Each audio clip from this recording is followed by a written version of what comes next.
ಅಂದ್ರೇನು? ಇದಿಷ್ಟು ಜಾಗ ಎಷ್ಟಿದೆ ಅಂತ. ಏನು ಇದಿಷ್ಟು ಜಾಗ ಇಲ್ಲ ನೋಡಿ, ಇದಿಷ್ಟು ತುಂಬ ಆಯ್ತು ಹೌದಾ. ಇದಿಷ್ಟು ಎಷ್ಟಿದೆ ಅಂತ ಕಂಡುಹಿಡಿಬೇಕು ನಾವು. ಇದರಲ್ಲಿ ಹೆಂಗ್ ಕಂಡುಹಿಡಿಯೋದನ್ನ ತಿಳಿಸ್ಕೊಡ್ತೀನಿ ನಾನು. ಇದನ್ನ ಎಲ್ಲೆಲ್ಲಿ ಬಳಸ್ತೀವಿ ನಾವು? ನೀವು ಒಂದು ಜಾಗ ಇರುತ್ತೆ, ನಿಮ್ಮ ಮನೆ ಇದೆಪ್ಪ, ನಿಮ್ಮ ಮನೆ ಎಷ್ಟಿದೆ ಜಾಗ ಅಂತ ಕೇಳಿದಾಗ ಏನ್ ಮಾಡ್ತೀವಿ? ವಿಸ್ತೀರ್ಣ ಇದಿಷ್ಟು ಎಷ್ಟಿದೆ ಅಂತ ಕಂಡುಹಿಡಿತೀವಿ ಹೌದಾ. ಈಗ ಸುತ್ತಳತೆಯನ್ನ ನಾವೇನ್ ಮಾಡಿದ್ವಿ? ಕೂಡಿಸಿದೀವಿ. ವಿಸ್ತೀರ್ಣವನ್ನ ಏನ್ ಮಾಡ್ಬೇಕು? ಗುಣಿಸ್ಬೇಕು. ಉದ್ದ ಇಂಟು ಅಗಲ ಹೌದಾ. ಉದ್ದ ಇಂಟು ಅಗಲ. ಉದ್ದ ಎಷ್ಟಿದೆ?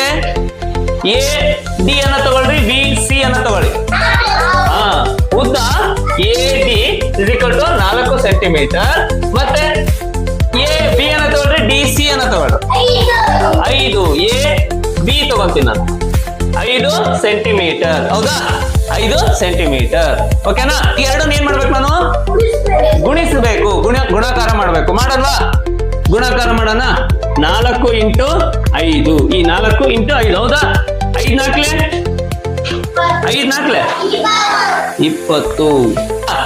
ಇಲ್ಲಿ ಬರೇ ಸೆಂಟಿಮೀಟರ್ ಬರಲ್ಲ,